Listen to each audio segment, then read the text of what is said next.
প্রায় ৩.৫ ঘন্টা পরে অবরোধ উঠল উত্তর রাধানগর স্টেশনে। গতকালের পর আজও ফের শিয়ালদা দক্ষিণ শাখায় রেল অবরোধ হয়।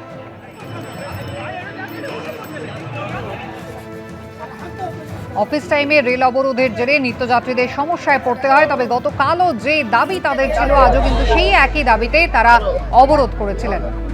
৩.৫ ঘন্টা পর অবশেষে অবরোধ উঠে যায়। খুকুমনি হার্বাল লিকুইড সিঁদুর তুলসী ও চন্দনের গুণে সমৃদ্ধ। এটি ত্বকের পক্ষে যেমন সহায়ক, ব্যবহার করাও তেমনই সহজ। গৌতম মণ্ডল আমাদের প্রতিনিধি রয়েছেন টেলিফোন লাইনে। গৌতম, কি দাবি নিত্যযাত্রীদের?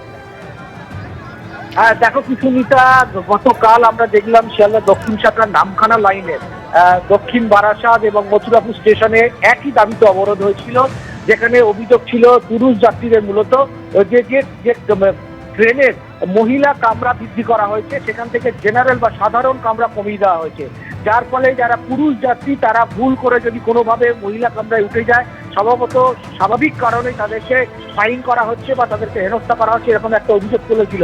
যে কারণে গতকাল প্রায় আমরা দেখলাম সকালে প্রায় 2.5 থেকে 3 ঘন্টা অবরোধ হলো নামখানা লক্ষ্মীকান্তপুর লাইনে। নিত্যযাত্রীরা ভোগান্তিতে পড়লো নববর্ষের পর। গতকাল প্রথম কাজের দিন ছিল।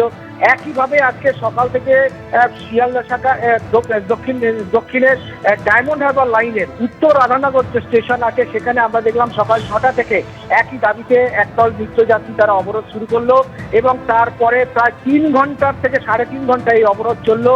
এবং এর ফলে বিভিন্ন স্টেশনে ডায়মন্ড হারবার লাইনের বিভিন্ন স্টেশনে আপ এবং ডাউন ট্রেন দাঁড়িয়ে পড়লো এবং যাত্রীদের ভিড় দেখলাম আমরা প্রত্যেকটা স্টেশনে। এবং এখানে শিয়ালদা দক্ষিণ শাখার যে ডায়মন্ড হারবার লাইনে এমন কিছু কিছু স্টেশন আছে সেখানে যোগাযোগের মাধ্যম একমাত্র রেল, সেখান থেকে সড়কপথে যোগাযোগ করে কলকাতায় কাজে যাওয়া রীতিমতো দুঃসাধ্য। সেই ক্ষেত্রে দেখলাম যে পুলিশ এলো 9টার পরে এবং রেল পুলিশ আসার পর অবরোধকারীদের সঙ্গে কথা বলার পর আপাতত রেল স্বাভাবিক হয়েছে, চালু করা হয়েছে। কিন্তু যে সময় সারণী বা টাইম টেবিল মেনে যে শিয়ালদা দক্ষিণ শাখা যে ডায়মন্ড হারবার লাইনে যে টাইম টেবিল ছিল আপ এবং ডাউন ট্রেন, তা যে বিঘ্নিত হয়েছে সেটা বলা যেতেই পারে।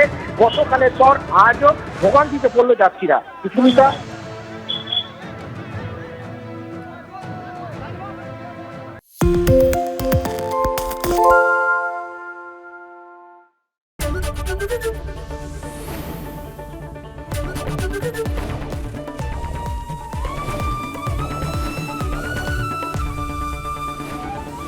এবিপি আনন্দ এগিয়ে থাকে, এগিয়ে রাখে। সত্য অন্তহীন, সত্যের খোঁজও তাই, সত্য সন্ধানে তাই আমরা অক্লান্ত, অকুতভয়। এবিপি আনন্দ নতুন ভাবনার প্রতীক, যা মনে মুক্ত, তথ্যে যুক্ত এবং যাবতীয় সীমানার বাঁধন থেকে মুক্ত। সীমা না শব্দটির মধ্যে লুকিয়ে আছে মানা শব্দটি, যেন চোখ রাঙানি এক অদৃশ্য বেড়াজাল, যা আটকে রাখে আমাদের এক ছোট্ট গণ্ডির মধ্যে। একমাত্র সঠিক খবরই গড়ে তুলবে এক মুক্ত সমাজ। সেই জগৎ গড়ার লক্ষ্যে কোনো সীমানার ঠুকুটি আমরা মানব না। এবিপি আনন্দ এগিয়ে থাকে, এগিয়ে রাখে।